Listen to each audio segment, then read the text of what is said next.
welcome everyone to tonight's tasting Fable Whisky. We've got Daz Haldane based in the UK joining us tonight, Kevin Griffin, who's the global brand ambassador, and then your MC, Emma, who's going to be guiding us the whiskies tonight. Thank you, everyone. Nice. Yeah, thanks for having us. Thank you. Yeah. Yeah, so I'll give you a quick bit of background on myself and Daz and Fable, and then as Daz said, we'll jump into that first whiskey, so you guys can kind of stay with us over the next sort of hour or so. So, Fable was launched kind of mid 2020 by a kind of small group of, I suppose, whiskey fanatics and also industry professionals based in Scotland that had worked on some of Scotland's most loved whiskey brands, from companies that, Diageo, so brands all across their portfolio, to Morrison and Bowmore, and then Daryl's worked across, Highland Park, White and Mackay, and then multiple different roles as well. So what we wanted to do as a company and a brand was to bring something innovative and intriguing and different to the kind of independent bottling space, and also celebrate that creative arts and sort of whiskies with a little bit of distinctive character, and whiskies that we really liked, to bring that to the market and to the consumer essentially. You'll see across our first release we've got 11 different casks, 11 characters, 11 chapters, all that sort of story sort of is based around the Ghost Piper of Clonard Bay, which we'll go into detail as we kind of go through the tasting. And if you are on our website, all of that sort of creative elements are all on our website as well, if you wanted to look into that a bit further. But what we were very keen to do was to collaborate with artists and kind of bring Scottish folklore stories to life through whiskey. And essentially this is the first 5 single casks in Australia, and we have our next 6 chapters, so chapters 6 through to 11, currently on the water to hopefully get here just in time for Santa arriving. So that should kind of wrap up the first release of Fable in Australia, which will be great. So so that's kind of where we're at. I'll hand back over to Daz so we can talk through the Linkwood. I'll go into a few cask details, just so we're all aligned. So this is a 12-year-old Linkwood cask, which is 305604 for those of you really interested. There was 277 bottles yielded from this cask, and it's sitting at a nice 58.7%. And we'll go into the intricacies and the dynamics of each kind of cask as we go through a tasting, and Daz will very much kind of lead that. And please, any questions as we go through, just fire them in that sort of comments box, and I'm sure Emma will direct them to us as well. Okay. Brilliant. No, excellent. Yeah, this is as sort of Kevin's alluded to there, you guys have got a specific cask over there, which is brilliant. And when you think of Linkwood, certainly from my experience, I used to work for Diageo a long time ago, and as a distillery, Linkwood was really, really highly thought of by the guys that had kind of come into contact with the whiskies from there. And it has a bit of a following, Linkwood, which is quite cool. A lot of people that know it love it, and they seem to follow everything that they do. And it's mostly available through independent bottlers. There are years ago in the Flora and Fauna collection that the distillery owner Diageo used to release, there was a Linkwood that was a regular release out with that. But as a distillery, it's actually quite a small distillery. It's about 2.5 million litres in size, so relatively small, and a lot of that does go into blends. So we don't see a lot of Linkwood out there in the wild, but when we do, it's usually very, very good. And I think distillery style, I think when you think of Linkwood, what we're looking for across all of our products actually in Fable, we are looking for that distillery character to shine. What comes off the stills is really important to us, and we don't want to lose that.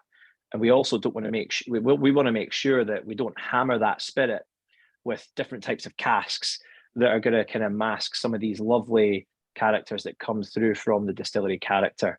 So as we go through our tasting today and all of the whiskies that you're going to see, you'll probably hear me talk quite a lot about the earlier stages of production, things like fermentation times, what's the unique setup at that distillery with the stills, condensers and stuff, because ultimately that gives us a great spirit. It gives us something that's the fingerprint of that whiskey.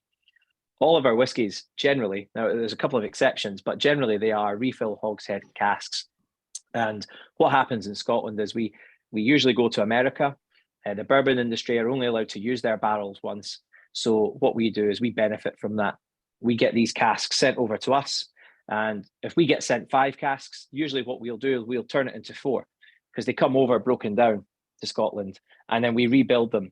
And we'll take 5 or 6 staves, add them to that barrel and create a slightly bigger cask than it originally was. So we'll turn a 200-litre barrel into a 250 litre hogshead cask. So that's kind of what we do as standard here in Scotland. So that's how we get that hogshead. We basically rise them, add a few more staves, and we get a slightly bigger cask. So most of our casks are coming from these hogsheads. Some are first fill, most are refill.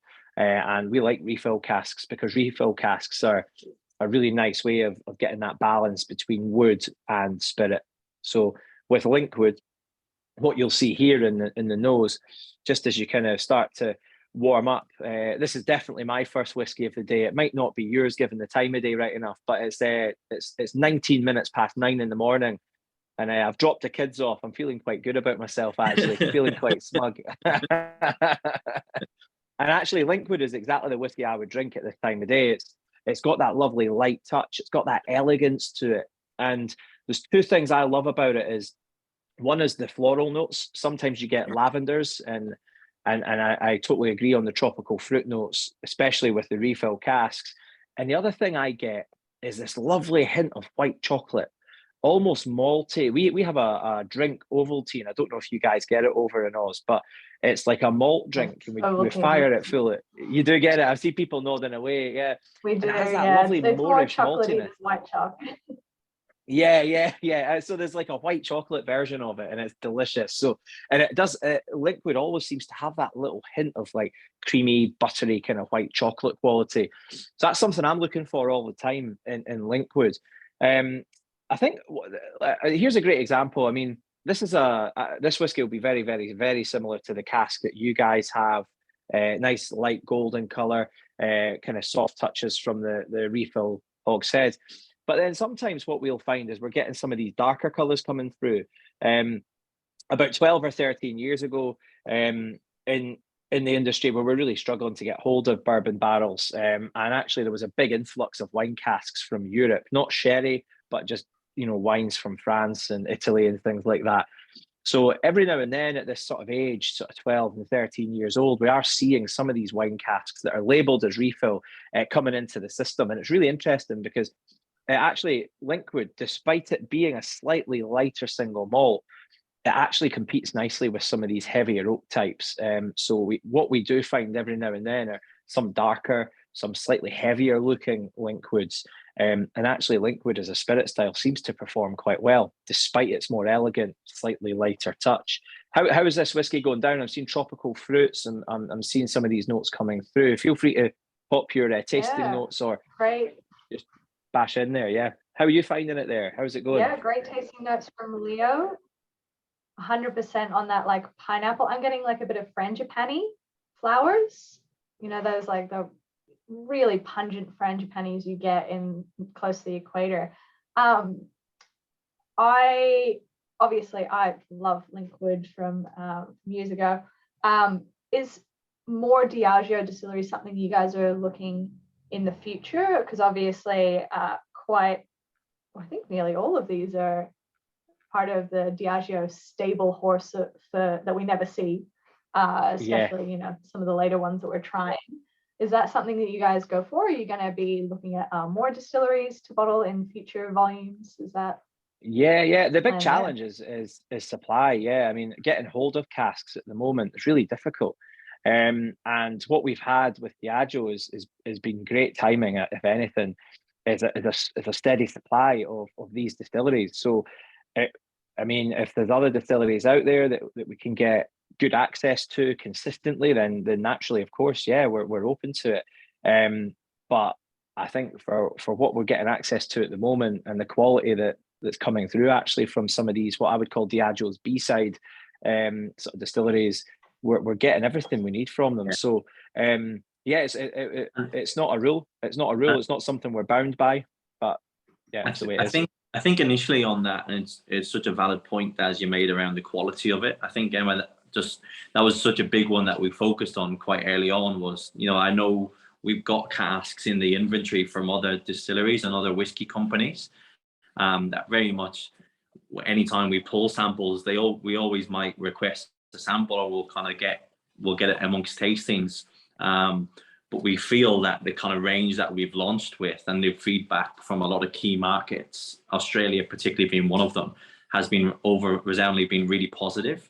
So that in line, our kind of ethos and our kind of decisions on what styles we want to go with is then very much almost led a little bit by the consumers a little bit as well, to a certain degree, because we were quite conscious the fact that we were launching whiskies that were all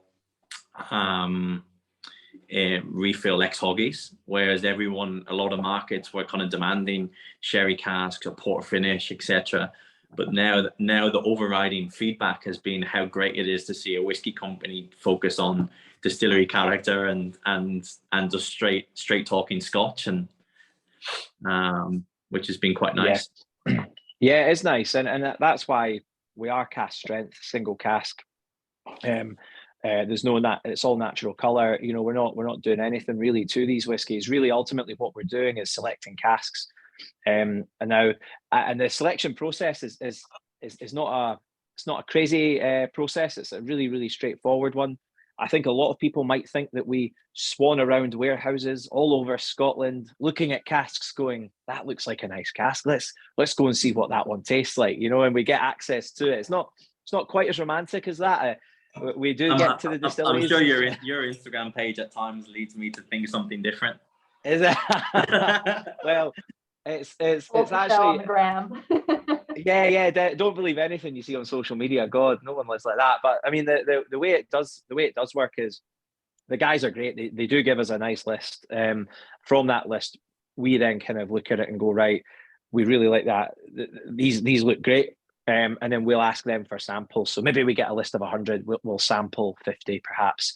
And then from that, we'll probably pick 10 or 15. So that's kind of process. And what we've found actually as time's gone on, we are getting access to better casks. It seems like the longer this relationship goes, the more interesting and sort of better quality whiskies we are getting. And what we do is we grade them in a 3-star sort of system. 1 star, it either needs more time or there's something not quite right with it. And what we would then do is kind of take that to the side and have a quiet word with it and discuss what we're going to do. You know, you're a bad cask, you're going back to distillery, we never want to see you again, you know, that kind of thing. When we rate it as a 2-star, it's good. And we would bottle that comfortably. And I think it's a good representation of what we're looking for. That's what that means. So it's got good distillery character. The wood's performed very well, and it's a quality whiskey. 3-star is slightly different. There's a few 3-stars that we do get through, and what we're finding actually, they're quite often coming from the same kind of places, and we'll come on to that when we hit those distilleries. And actually, to be fair, Linkwood is one we've had quite a few 3-stars, but it's just excellent cask, just really, really, really good. And actually what we may do is not bottle those immediately and say, right, if we've got an opportunity to do something different with Fable, should we be using these exceptional casks to do that? Or we just bottle them and just let them go. Probably use them for any award entries or anything like that that's coming through, you know, because that's the way it is. And it is, you know, it's a really, really good example of the access we've got, our selection process, and exactly what we're trying to achieve. Excellent balance between distillery character and wood, and just great whiskey. So yeah, we're getting quite a few of those coming through, and actually they're coming through more often now than they were probably about a year ago. So that's how we're kind of tracking things. So we just keep it all in a nice ledger, if you like. And there's 3 of us involved in that sort of sampling process. I kind of lead it with Callum, and one of our other colleagues will chip in every now and then as well. So it's that's the sort of selection process. So that's the Linkwood. It's a great start. It's a great introduction to Fable, I think. And it's one of those that when we do share it with people, it always gets a really, really positive response. And Linkwood's a great distillery for that. It's a big consensus builder, I've always found. Yeah, absolutely. Happy days. Well, I think while we perhaps pour out chapter 3, Dal Ewing, I believe is our next dram. I might go through some of the... Sorry, go ahead, Emma. Sorry. I was just going to say, Leo, I love your idea of a couple of drops of water. Obviously, these are quite high ABV. They are natural cask strength. You guys don't do anything to them. It is pretty much filter out the barrel charcoal bits and bottle it in its purest form. Yeah? Is that something you're going to be looking to kind of in the future to play around with ABVs, or you just want to keep it as close to how nature intended? Yeah, I wouldn't rule it out. I mean, the thing is some whiskies perform brilliantly at certain strengths and others don't, and that's a style thing. It's a character thing. I also do believe, though, a lot of that does come down to personal preference. So, I think what you find, Emma, is really brilliant at 48-ish%, so just sub 50s. I may find really pleasant at sort of just over 50, 52, 54. So I think there's a point of view that needs to be kind of taken, and I quite often would prefer it if the person drinking it was the one who was deciding that. But then again, if it's a blended malt, which we have got, and we've created a couple of batches now, we're bottling those in the sort of mid 40s. So, and the reason for that is it's good for price for the end drinker, and also I think 46, 48 is a great strength to kind of explore whiskies and stuff. I always add water to my whiskies. I don't know what you guys do, but growing up in Scotland and growing up with quite a miserable and grumpy grandfather and dad who often tell you what not to do rather than what to do. And the thing we always used to hear here when we were younger was the only thing you should put in a whiskey, son, is another whiskey.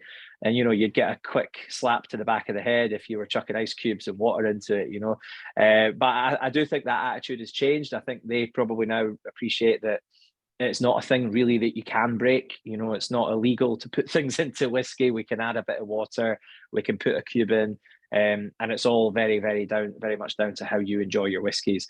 And I agree with Hoya. Sorry, I'm not sure how you pronounce your name, but definitely a little splash of water in all of these whiskies will work. But Linkwood will benefit from it very much, especially if you want to release those more floral notes. A little splash of water will really help those florals and tropicals come through. Yeah, it's a great start to Linkwood's a great start to any tasting. Totally agree. Yeah. I love Hoya. Sorry again as well. I don't know how it's pronounced, but yeah, the milk arrowroot icky note is a great one. I don't know if you have milk arrowroots in the UK, Daz. We don't, but I listening to what you're saying, I get it. Like there's like finger biscuit vibes. Yeah. Like that. Yeah. That quite lovely maltiness. Stephen's saying it's great to try a range that's predominantly bourbon refill. And Leo was mentioning as well that he's not getting the usual vanilla or coconut, and wonders if that's because it is refill. All those sugars have kind of gone with the last whiskey that was in it. Definitely. I think that might just change with the distilleries, because you might find that coming through a little bit later on. When we get to Mannochmore, you might find some of those characters coming back. But yeah, I mean, the really heavy vanillas and big sort of orange peely qualities that you do get from first fill bourbon, not as obvious definitely in the first couple of whiskies, and you won't see it in the second whiskey either, I don't think. I think the great thing as well at the cask strength across the range, what we've always found is that the balance and the structure of the whiskey is really strong. So even when you are adding that water and bringing that ABV down, obviously yes, it's opening up the whiskey and you'll get different aromatics and different flavors, but we feel it brings out really good balance across a lot of our malts as well, which has always been a very common piece of feedback, which it can't always be said amongst whiskey, I would say. Sometimes if you add water, you can almost see it falling apart in the glass. But it's quite nice malts that we've got. The really good quality malts that they kind of stay true to that. So next up, we're going to go Dal Ewing, which is an 11-year-old. And this one, we got 275 bottles from the cask. And it's an ABV of 59.4, so slightly higher than the Linkwood. I feel like, Daz, we're on a similar flavor profile from a Linkwood, but I feel like we go up in texture and mouthfeel with Dal Ewing. I always remember a really like waxy toffee apple note with the Dal Ewing. Yeah, definitely. There's a meatiness as well, which is really unusual. And meaty qualities are a funny one. You get quite a lot of meaty character in Mortlach as well, but it's a great quality to blend with. It's a whiskey with broad shoulders, which means that you can hang lots of other whiskies off of a whiskey like Dal Ewing when you're building a blend. So it quite often features in a lot of blends without fanfare and without a lot of noise, particularly behind it. As a distillery, though, it's a really historic distillery. The first pagoda roof, as you travel around Scotland, pagoda roofs are the sort of shape, the Chinese design, really, of a roof that you would see on top of our kilns. And a guy called Charles Doig, a very famous architect in Scotland, designed a lot of distilleries. The very first Doig ventilator, or pagoda roof as we call it, was actually at the Dal Ewing distillery, which is quite cool. It burnt down, so it's not there anymore. What's a distillery if it's not had a fire, right? But the Dal Ewing distillery was the first one to have one of these Doig ventilators. So a really historical distillery. Never really kind of had its own sort of time in the sun like a lot of other distilleries in Speyside, and it's very, very close by to places like Macallan and Aberlour. It's just on the road as you go towards Aberlour through Speyside. So everyone knows it. Everyone knows where it is. But it just hasn't been explored as much. I remember drinking the Flora and Fauna Dal Ewing and really enjoying it. And it has, like I say, this sort of heavy, weighty quality. And it kind of shouldn't. What's funny about this distillery is they've got a long fermentation. So what you get when you have a longer fermentation is usually you're building blocks for fruitier styles, fruitier characters in your whiskey. And that longer fermentation would make you think you're going to get a classic Speyside that tastes like apples and pears, orchard fruits, maybe a bit of soft toffee over the top. That's kind of what you would normally expect from that. But what they do in the distillery is quite interesting. They blast it through the stills. They don't waste any time in distillation. I mean, it's a quick distillation. And then at the back of the stills, you've got stainless condensers. So there's no copper, which means that you're retaining all of these heavy, heavy notes. So what starts off as a fruity sort of whiskey ends up actually being quite a heavy, malty, nutty, spicy, meaty single malt. So it's a bit of an enigma, to be honest, and it kind of changes halfway through the process, which is quite cool. And that's why it tastes the way it does. So when you compare it to Linkwood's very elegant. You've got lots of those tropical fruit notes and stuff. It'll be really interesting to see what you get from Dal Ewing, just to see how it compares. So I really recommend that you go back and forward between the two and use the Linkwood as your reference, just to see how that Dal Ewing pans out. What you think? How's it going? And that's for you with your big with fancy glass. Yeah. I love it for tastings. I think it's brilliant for me, particularly with cask strengths. That's just going back on the pot stills, just one for myself and for the group. But is it something at the end of that sort of distillation process and something as a design of the still that gives it that bit of reflux, which kind of adds to that meatiness? Is that where that character from a production? I think it's more probably to do with this pace. It's the pace of distillation. So they're running these stills quite hard. They're not small stills and they're not big stills. They're kind of, standard size. They're in the middle. Nothing extreme particularly about them.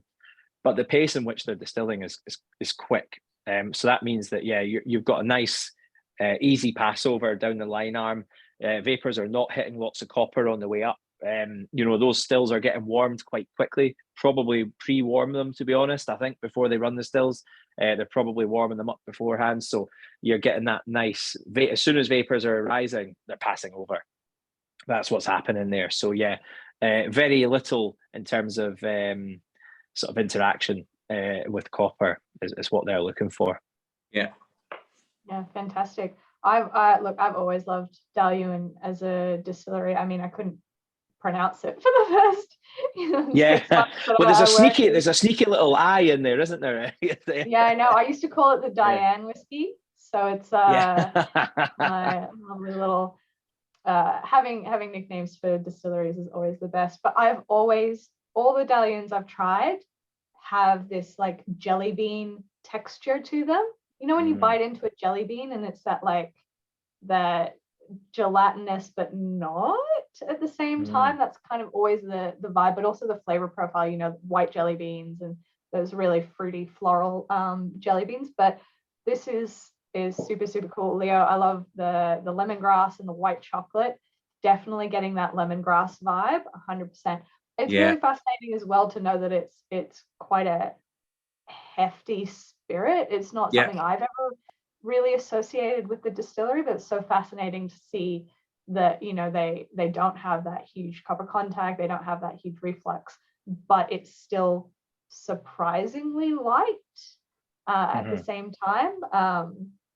And I know Dal Ewing takes so well to barrels. I had a 21-year-old Dal Ewing that looks like it was sherry cask, but it was refill bourbon, and it's, you know, really great to see that that profile in this, and I think it drinks pretty easy as well. I mean, I know. Yeah, and I you know, I really agree with you on it does well with time, and it's unfortunate you don't get to see it more at that age of 20 years old and 25 years old and things. It was mothballed in the 80s, like a lot of distilleries. In fact, it's closed at the moment. It's been closed for 2 years. It's not producing at the moment, but that's quite common for distilleries to be closed down. But as you know, in the 80s and the 90s, the whiskey industry was overproducing. So a lot of these distilleries that we haven't heard of probably did close for a period of time, 5 years or 6 years. And Dal Ewing was one of those. So I guess it makes sense that there's not a lot of old stock knocking about, but I wish there was more, because it does age really well. Like you say, it takes to wood brilliantly, and the more time you leave it, I think the better this whiskey gets, the more interesting it becomes. So what we got here is an 11-year-old that we're drinking. It was an 11, I imagine another 5 or 6 years just be beautiful. Yeah, and it has a long finish, right? It really does hang around. You talk about that texture, that lovely oily, gelatinous kind of quality that it has. It coats the mouth, and it really carries those flavors for a long time. It's delicious. Add a splash of water, guys, and see how it opens up as well. See if we can pick out some of these lovely spirit qualities. But again, another example of what we're looking for at Fable. It is this balance between distillery style and wood, and I think with Dal Ewing, it's quite easy actually. it's good. You find it all the time. I've always really loved the Dal Ewing as part of a tasting, because I feel like it's that kind of hybrid between somebody who's looking for that classic quintessential Speyside, because it has a little bit of that flavor profile, but then it starts to spike off into that oiliness, big oil, big bodied, a bit nutty, because it has that sort of complexity as a malt. So it's always a really interesting one to have kind of midway through a tasting of 5, because I think stylistically, I think if a lot of people were to read the lineup, you'd think it was quite same. But when you actually get into the whiskies, which is what we love doing as a range, they couldn't be more different. No, totally agree. Yeah, brilliant. It's fantastic. And kind of talking about those distilleries where, you know, getting that age on it, like Dal Ewing, kind of leads well into the next whiskey I believe we have on the list, which is Mannochmore. Now, I have a couple of distilleries that I call my pretty whiskies that just get prettier the older they get. Glenlossie is one of them. It's a lot of the Diageo workhorse distilleries that we don't really see. But obviously this is a 12-year-old Mannochmore as the next one. But yeah, I think a few of the guys might have been in our some of our other tastings and tried, there's a few Mannochmores coming into the IB market lately. So tell us a little bit about that. Yeah, no, definitely. It's really well thought of as a distillery. I think what people love about it is this tropical fruit style. You mentioned Glenlossie. It's interesting, isn't it? Because they're on the same plot almost. And when Mannochmore was closed, the staff from Mannochmore would run across and run the Glenlossie distillery. So these distilleries were open one year, closed one year, and that went on for quite some time. So it's a distillery that creates a really nice sort of tropical fruity style. If you go on to Malt Maniacs, Whiskey Fun, any of these kind of platforms where they're grading whiskies and talking about them pretty regularly, Mannochmore is one of these ones that just keeps scoring really highly. It's really kind of really enjoyed by sort of enthusiasts and tasters and stuff. So for us, that's exactly what this is about.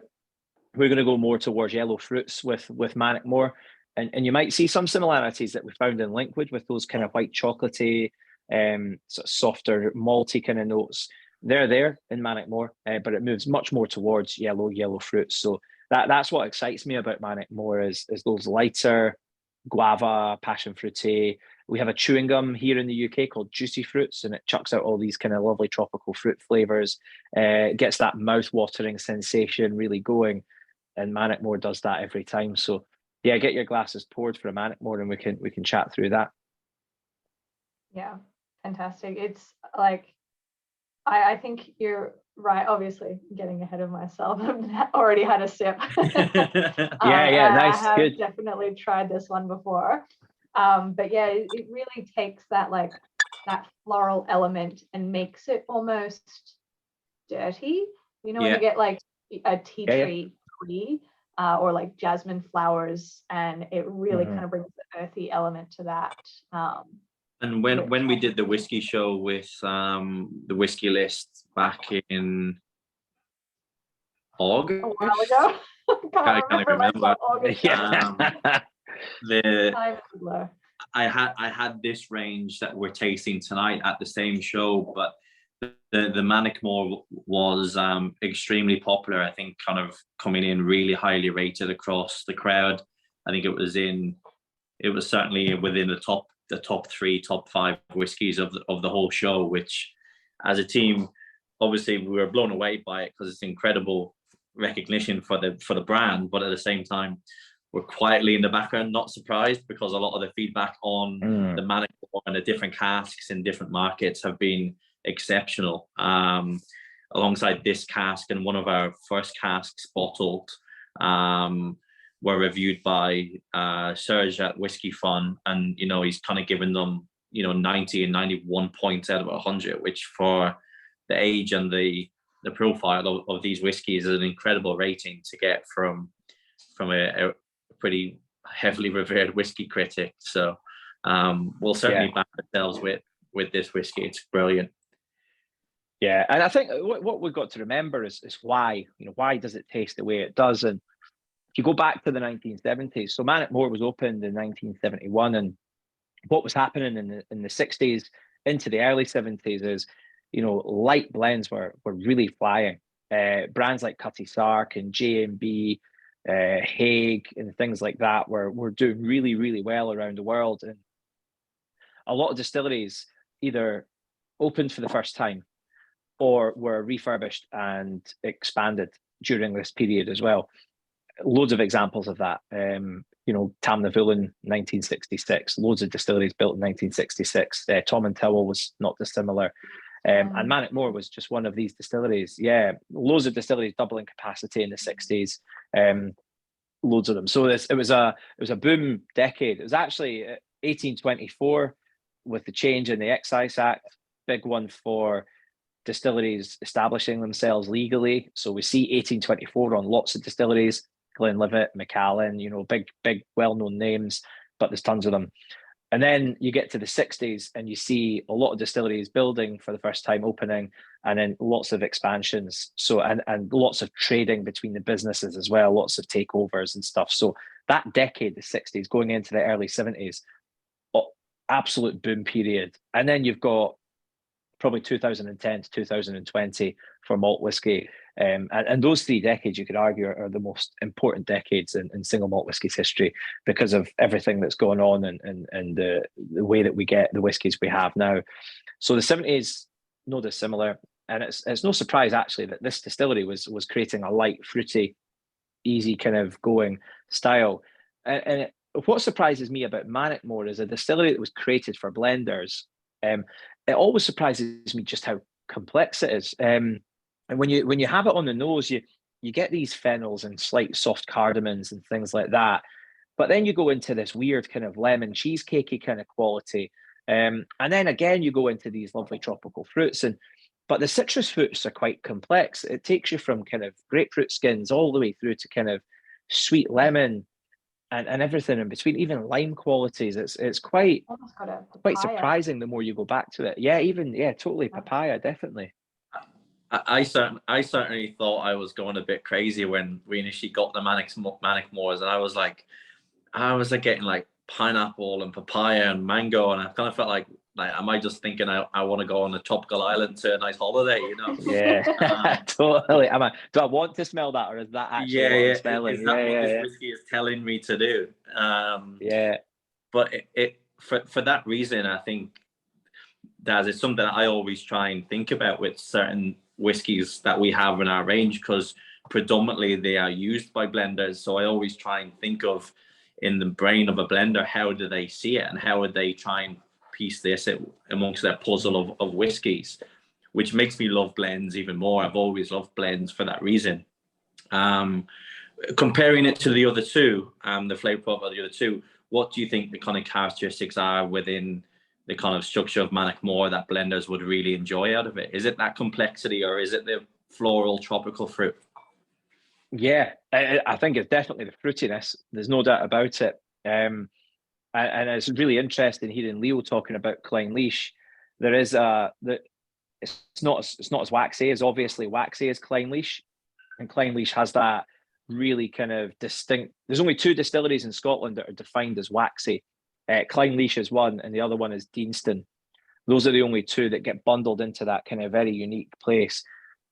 But there are a few which are kind of around it, which are kind of giving you some of those qualities. This is definitely one. I mean, that waxy-ish, exactly. It has a little bit of that, but for me, it's definitely more tropical fruits, and that's what you're looking for from this, is the papayas, the mangoes, and things like that. They're definitely coming through, and they're very, very, very pleasant. But it's just, I really enjoy it, and I don't disagree with someone saying it's for Hoya saying it's the good one for breakfast. Yeah, again, it is like Linkwood. They are for me, they're definitely daytime whiskies, and they're kind of what I would call kind of sunshine whiskies. They're even early evening, nice night, and you're going to go out and sit outside and have a dram. You know, we're getting into autumn here. I'm definitely drinking a few more whiskies that are got a little bit more smoke in them at this time of year. Just the way it feels right. You know, it kind of it lines up nicely. But in a sort of spring, summer's day, Mannochmore, absolutely, definitely, I'm into that. Yeah, it's funny because it's a question that I loving the chat. I like. Oh. No, sorry. Go ahead, Emma. Go on. Sorry, go for it. I was just saying, you know, Leo coming in, just the word wow, very descriptive, fantastic. Yeah. I do like his strawberry note on the end. You know, when you get those like freeze-dried strawberries covered in white chocolate, it's got a lot of that like Moorishness to it. That sounds very fancy. Winner, Leo also says Karate Kid Distilleries, wax on, wax off. And Joya, that buttered toast call is great. Like, I don't know if you guys have ever had Irish butter, Kerrygold Irish butter, very much like that maltiness is coming through like right at the front, and it's like, oh, you want breakfast? Here, liquid breakfast.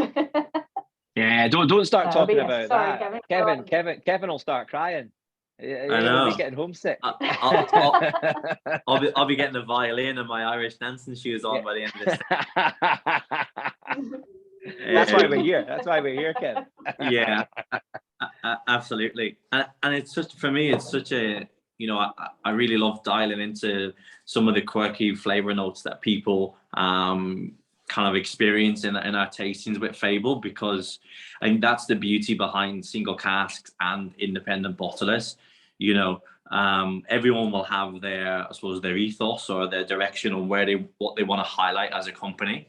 We love bringing good whiskey to the market first and foremost, but we also love conversation and sharing it and kind of sharing stories. So it's great to kind of not have that traditional structure of tasting notes where everyone has to almost follow a line and this is what it needs to taste like. Particularly the Mannochmore, it dials into quite a lot of flavor profiles for people, because it brings out that kid in a lot of people, because it's very confectionery based. Yeah, there's a lot of nostalgic flavors in Mannochmore, isn't there? Like the pineapple cubes is one that I always get from it, that I used to chew through when I was a kid. What about the little fruit salad sweeties, the penny sweeties? Yeah, definitely. That'll be different in different places, but I think most of us probably enjoyed some of those tropical fruity flavors when we were younger, and Mannochmore has those. It's really lovely. Yeah, just a great whiskey. And right up my street. Whilst I've worked at places like Macallan and had the pleasure of trying some of these beautiful, big, old sherry cask whiskies, actually still my preference is whiskies like this. It's the tropical fruits that come through from a refill American oak barrel. That is like my favourite profile. I find them more appealing. I find them more intriguing and interesting. You get these little shifts in flavour and they change when you go back to them. I sometimes feel that these older first fill sherry butts can become one dimensional over time, and whilst they're interesting and delicious, for me they're not what I'm looking for. These Mannochmores are always really nice, and it's those sort of tropical fruits that I love. I really enjoy them. Brilliant. If you could, because I think we possibly, when we were placing our next order for Australia, we were due just to get chapters 6 through to 11. But I made sure that said to the guys, can we make sure we get some more Mannochmore, like chapter 5? It's been extremely popular, but also if we don't sell it, I'll find a good home for it. Yeah, that's it, exactly. You'll get through it. Yeah. You'll very much whiskies. Look after it in your house, on your shelf, and then in your face. yeah, absolutely. But you know, but it's funny because there is a kind of sweet spot for these things. We've actually bottled some of the Linkwoods at 7 years old, and they've been brilliant. I mean, really, really good young. We've done the same with Glenelgan. We're not going to taste Glenelgan today, but Glenelgan, quite similar to Linkwood, is a very elegant Speyside, crisp apple, and it moves a wee bit into kind of red apple, but it's got really, really distinctive, clean features. So it does very well young. We've bottled Glenelgan at 13 years old, but we've also bottled it at 7 years old. I'm not sure Mannochmore does as well young. It definitely needs a wee bit of time just to get those edges kind of knocked off of it, and round it off that little bit. So it does seem to come into its own from the casks I've tried at about 11 to 12 years old, and then beyond. I haven't tried that many old Mannochmores, to be fair, but what I have tried, it is this sort of sweet spot. I would love to try it at sort of 15 years old just to see how these casks perform. So I'm hoping that we get to put a few down for later on, and take it to that slightly higher ABV age, because I think it'll work really, really well. Because these tea features do come through with time as well. You start to get some of these slightly more floral notes again coming back into jasmines and stuff. So that's kind of what I'm hoping for from Mannochmore over time. Yeah, brilliant. It is very cool and interesting to see. Like, I agree with you. Like, Glenelgan is my I would consider it my lemon lime bitters whiskey, because if it lemon lime bitters was high ABV, it's Glenelgan. But yeah, it'll be interesting to see. So something in the future, potentially like having more than one bottling of the same distillery at different ages. Is that something you're thinking, or is it mostly going to be like individual, just like a set of certain distilleries per volume or book or whatever? Yeah, I think on that one, obviously, each market obviously will be slightly different in terms of how quickly we obviously can get whiskey over there, and obviously the UK and Australia is quite some time on water to distance. Yeah, a bit of distance to cover. Hopefully nobody blocks any shipping routes on us again. Yeah. These particular bottles was actually part of our, correct me if I'm wrong, I'd have to look, but I think this was actually our second ever bottling was for Australia. And it was then probably maybe one of our 12th markets to launch because of the length of time that it took to get products out. So ideally what we'd love to do is we run chapters 1 through to 11, and we run that twice under this particular artwork, this story, these illustrations. So you essentially could get 2 different casks of Caol, Mannochmore, Glen Spey, Glen Elgin, etc. So across chapters 1 through to 11, we could kind of do that twice now. I'd love to say we're going to do the same in Australia. I think we will, but it just might not be within the same time frame as some of the closer markets. I think shipping time has got a lot better and definitely a lot more economical. Price has certainly gone down a lot in containers, but it's just the sheer time it takes us. But that did give you an insight into what is to come, what is already on the water, and one of them is Glen Elgin. One of them is my favourite in Blair Athol, and there's a Teeninich and Ochroisk in there as well. So you'll have to join us for tasting number 2 at some stage, and we'll keep the rest of it a little secret. Yeah, well, Nice. Let's pop on to the Benrinnes. So chapter 4, Benrinnes, the 12-year-old. Going back to obviously these all being refill hoggies, is that kind of something that you want to do in like the future releases, is have a similar casking across the range in each kind of set, or is it as the fabulous casks come to you, you know, they speak to you? Because obviously not too much cask flavor is you still want the spirit to shine. Yeah, I think for this, for Fable, the Ghost Piper of Clanyard Bay, which all of these whiskies sit within, because on every label there is a character, and each of these characters is from this old story from the southwest of Scotland. So I think within this first Fable, we'll keep it as refill hogsheads. I think moving forward, maybe into the late 2023, early 2024, when we start looking at a second Fable, then what we'll probably do is start to look at something else. So as an example, this is not the answer, but perhaps we do 11 chapters of another Fable, and all of those are finished in a red wine cask, for example, and we pick a particular red wine for each of those chapters or something like that. That's kind of an idea that how it could go. And again, that'll all depend as well, Emma, on what distilleries we've got access to.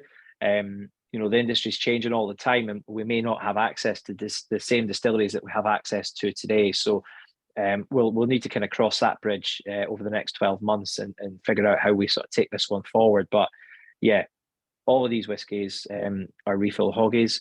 There's a few anomalies. There are a few casks that we've had that have given us different things that we weren't expecting, and we've kind of kept hold of those because we quite liked them and thought they were quite interesting. But yeah, in essence, they're refill hogsheads.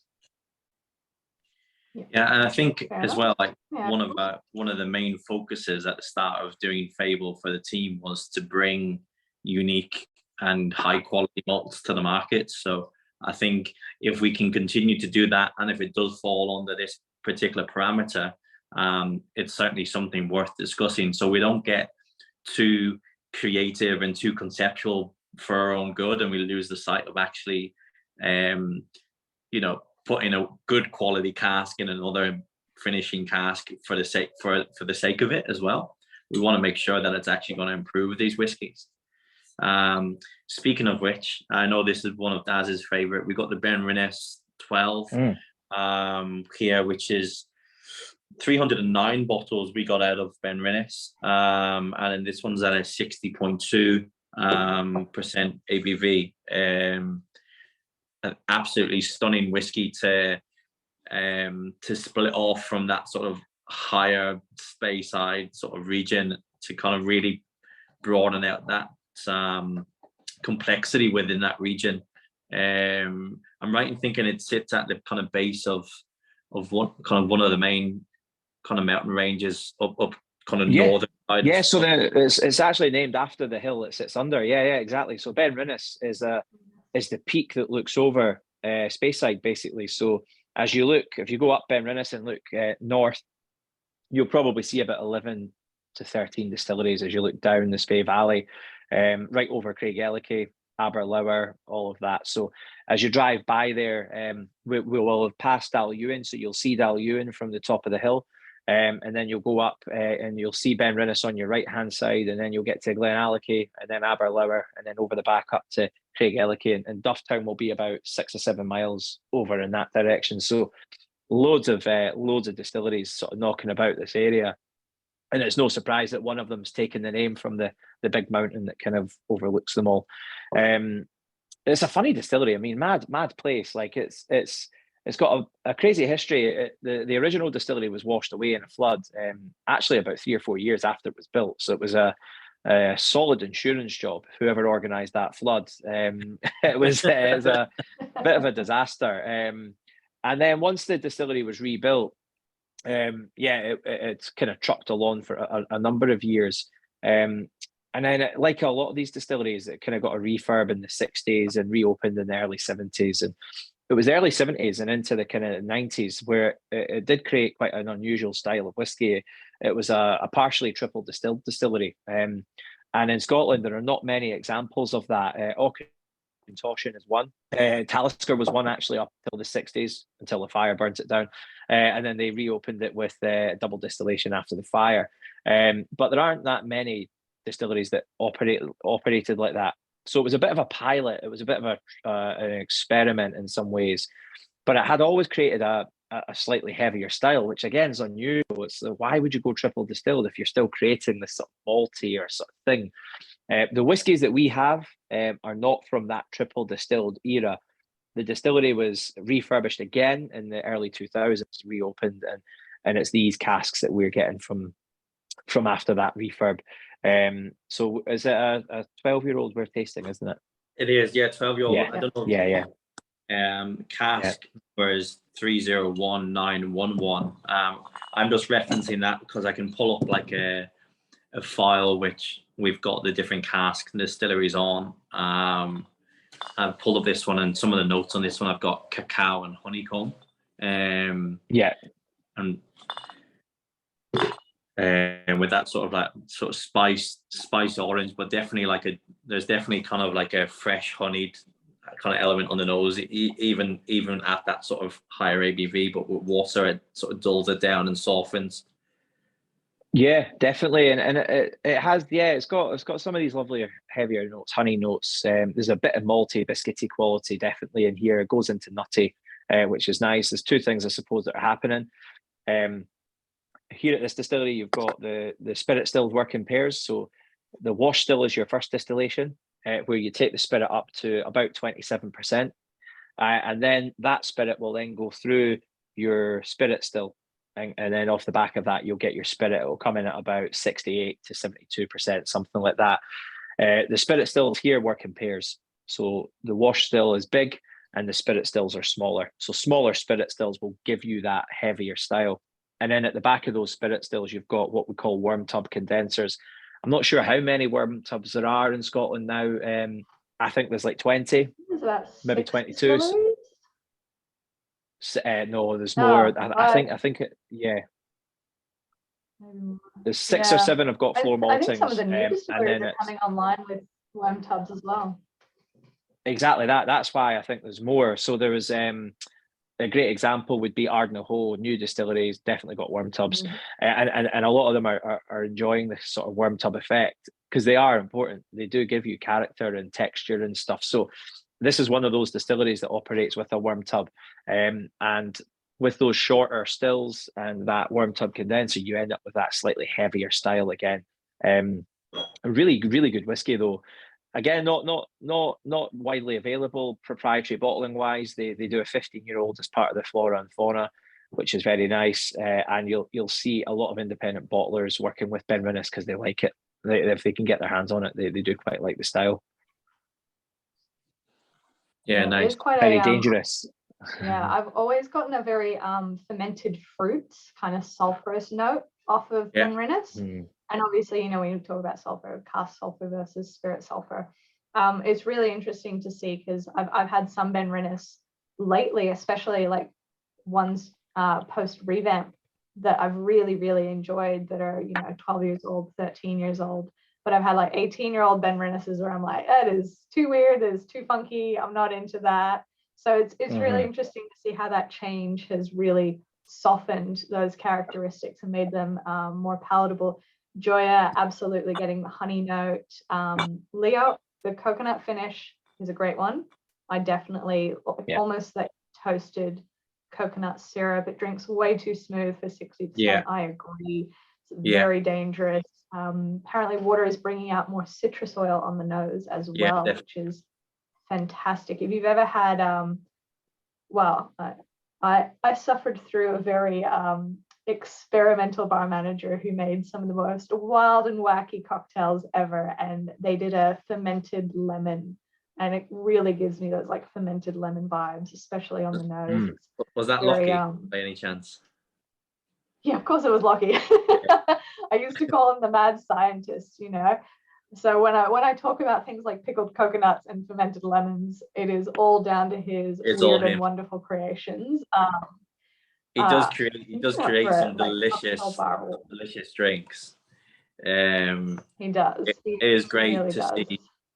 So the bar where I first met Emma, which I'm sure probably a lot of the guests on tonight's call, is Whiskey and Ailment in Melbourne. It's by far one of my favorite bars in the world, and the team that they've had over the years have been incredible. But not only a mecca for whiskey and single malts, but then the team get really creative, putting together a really nice kind of cocktail menu as well, which is a great way to kind of showcase different styles of drinking single malts. Obviously, we're doing the more traditional format here tonight, but we are bringing a product over to Australia in our next shipment, which will be our blended malt, which is super exciting. And we'll have batch 3 of our blended malt, which is minimum of an 8-year-old blended of single malts, and then we're bottling that at 46.5%. And that's certainly a product and a SKU that would very much be kind of going into cocktail bars and restaurants, and more leading towards that sort of mixing style. So you've got kind of 2 different dynamics within the Fable range, which is exciting. Yeah, that's something I really want to, you know, get into a little bit more. Obviously, we're not tasting it tonight, but as soon as I found out you guys were doing a blended malt, I got really excited because it is something that we see, you know, when you think of a blended malt, you think of the usuals, your Ballantynes, your Chivas, your Johnny Walker. And it's really great to see so many independent bottlers doing blended malts, because I mean, I've tried some incredible, I think Malt Barn did a blended malt years ago. You know, you've got the Douglas and Hunter Lang guys doing them. Adelphi, was it not? No, it's not Adelphi. Signatory Vintage has their hogshead as well. Actually, I've got a Duncan Taylor politician behind me. You know, is that something you guys set out to do? You knew that you did want to add this to kind of your whiskey releases, or is it something that kind of came as like an afterthought, or came naturally from? It was definitely part of the early thinking with Daz and the team to I think what we've showcased with the casks that we've selected and what we've bottled to date, would like to have reassuring confidence that our team and our guys have got, you know, great palates and can put together a great whiskey. But we're very also aware that we're not making this whiskey, we're literally bottling it, and we've created the brand, and we can kind of bring it to consumers with our blended malts. That's where we can get creative and have a bit of fun. And for us as a whiskey team, and Daz particularly, we've come from a background where we've worked in bars, we've worked in hotels, we've worked in restaurants. So I think to be able to have a product where we know we can kind of start mixing with it, or just bring something different to our portfolio is super exciting. So I think it'll be a really successful product in Australia, and it will sit nicely along our single casks, of which let's move on to our last one of tonight's evening, and then we can finish on some questions. But we're going to finish on the Caol Ila. We do get comments all the time. Is there such thing as bad Caol Ila? Bad tequila. Bad tequila, yes. Not tequila. There's definitely bad tequila. We've all been a victim of that at some stage. Not recently, obviously, and a lot more responsible than that. But my kind of reply to that is, there's no such thing as bad Caol Ila, but there's certainly great Caol Ila, and I think with some of the Caol Ilas that we've bottled today, the feedback on them has been phenomenal, and we're really happy with the styles that we have. And this particular one is a 10-year-old, yielding 302 bottles, and it's at a 57.3% ABV. Yeah, it's a cracker, Kev. I totally agree. I mean, it's such a beautiful part of the world. Caol Ila, meaning sound of Islay, which is the water that passes between Islay and Jura. And as you stand in the still house at Caol Ila, you overlook the Paps of Jura, which are an incredible kind of natural sight. And it's weird because the distillery itself is not the prettiest distillery. It's actually very similar to Clynelish. It was rebuilt at the same time by the same architect who basically put in a very kind of glass box still house with pretty basic buildings at the back of it, of its time, shall we say. And the fact the distillery just reopened, it was closed for about a year, but they've refurbished it now. And the visitors center for Johnny Walker or something like that, they closed it back in 2017 to start this reno. I think it's been a while, actually. Yeah, it's been shut for a while. Yeah. And what you're right, so it's part of the Johnny Walker Four Corners project. So Cardew is part of that, Glenkinchie is another part, Clynelish is the other, and you go over to Caol Ila, and that's the sort of fourth corner. And actually it makes sense, right? So Caol Ila has contributed to Johnny Walker, its smoky element, especially in Black Label, for many, many years now.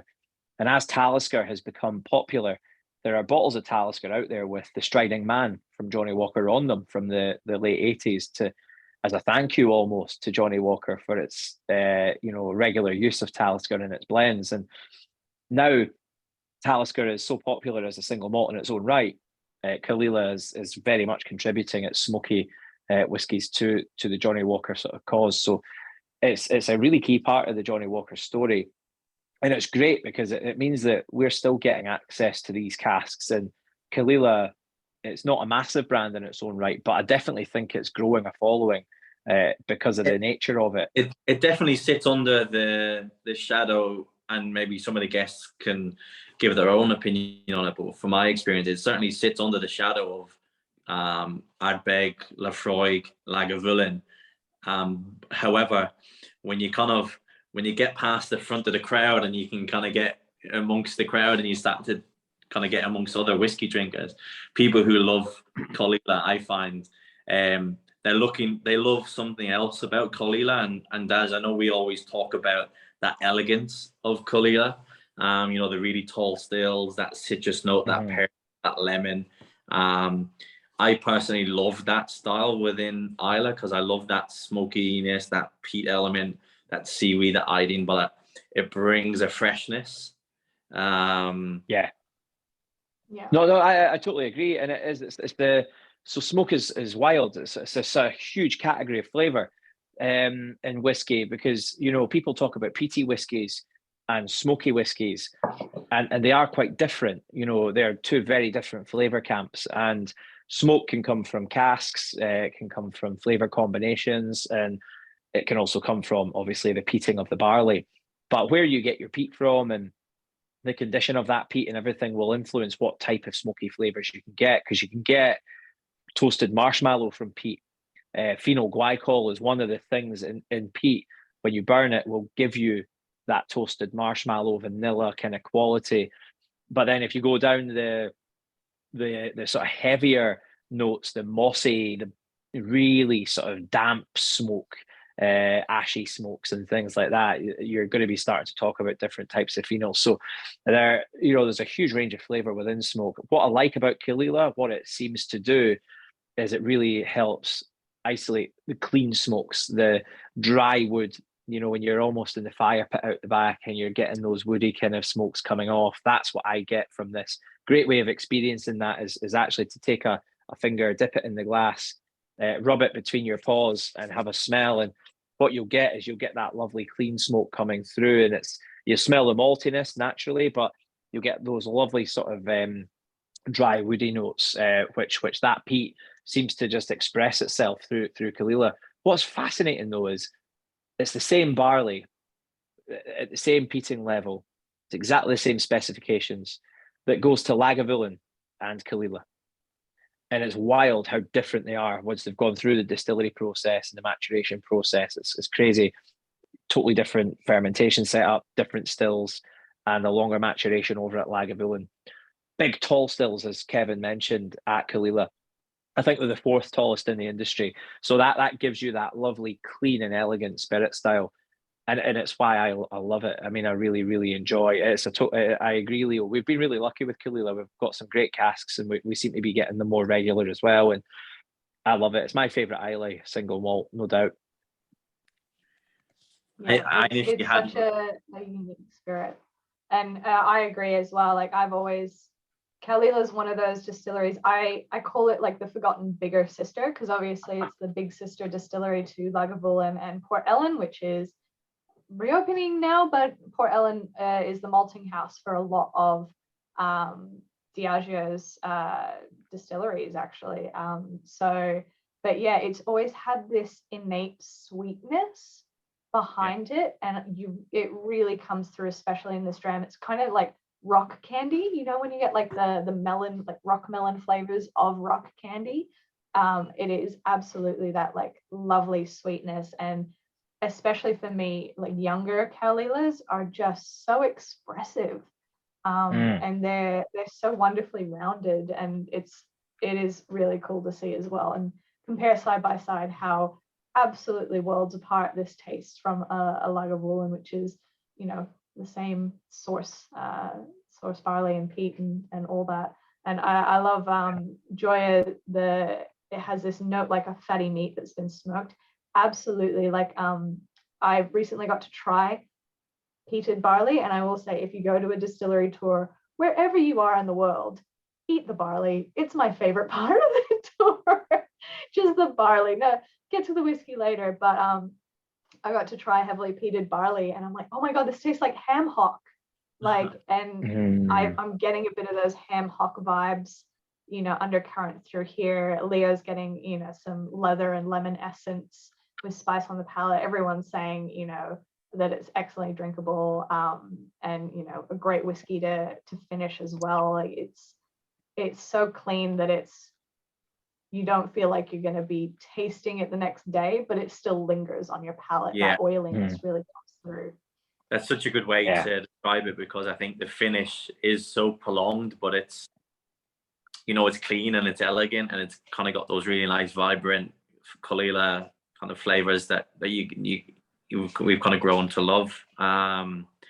It kind of, for me, it caps off that sort of 5 very different, very unique whiskies, part of a brand and a new indie bossa, kind of bringing something different to the table, which we feel obviously the whiskies first and foremost need to stand up and be really high quality. But I think with Fable, we're not going to bring incredibly large amounts of it to Australia. So we've certainly partnered up with the team at the Whiskey List, and I know very kindly you've got an offer on, I believe, on any of the remaining bottles that you have in the shop as well. So you'll not see this brand with every whiskey retailer and with every sort of online shop. You'll see it in very select places, and we love working with the guys at Whiskey List because they can do informative and incredible events like the whiskey shows and the other events that they host as well. But we look forward to very much hosting part 2 of this tasting at some stage. Maybe it's probably realistic early Jan, and give us a bit of a Christmas break, and we'll give Emma and the team time. I know so much work goes into sending out your packs and the logistics behind it, so we'll not commit to one this side of Christmas. Yeah. Well, what I might do as well actually is I might launch the poll. So you can vote more than once in the poll. Please just pick your top 2 if you can't decide one or the other. But we'd love to see what you guys, pick as the favorite. And I think in this tasting as well, it's especially really good to get that feedback, because they are so different but so similar at the same time. Obviously the Caol is totally different, but having all these incredible distilleries treated in a very similar way, I'm very excited to see what everyone thinks. And yes, as Kevin was saying, we have a really great special little offer for you guys just for tonight's tasting. So I've popped it in the chat. Let me make the link. Save. I'm great with technology. All right.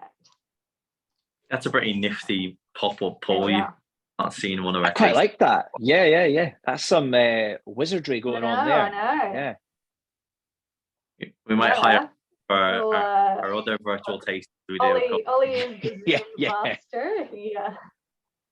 He preps it all for me. But I might share the results with everyone, and it seems to be pretty overwhelming in favor of the Caol, which is actually spectacular. It's not often that in such a lineup that the heavily peated, well, I mean, if it's a great heavily peated whiskey, then it's pretty great. Yeah. And then you got the Benrinnes and the Mannochmore came in second tied, which was fantastic to see. And obviously, hopefully, we see more of these distilleries in the future from you guys. I think having that connection with Diageo and getting your finger in their little delicious blending whiskey pies is going to be very exciting. And I know I'm looking forward to the blended malt when it lands in Australia. But yeah, so for everyone here at the tasting tonight, if you buy 2 or more bottles of Fable that we have up on the website, just click on the little link and it'll give you a 10% off, which is very exciting. There is quite limited stock of the Mannochmore, as you were saying. It might be a while before we see some more of those bottles in Australia, along with the next couple of chapters. But yeah, I just want to say a massive thanks to Kevin and Daz, especially Daz. I'm sure it's been a hard slog drinking this early in the morning, but it is definitely past 5 o'clock here. So that's all good. No. It was apologies. I was a wee bit late. It was the school run, so it was a great ending to the school run. That's for sure. So it certainly made my morning that little bit better. But no, it was a pleasure, and it's great to take you through the coffee before the lunch pickup. Time for a double espresso after this, definitely.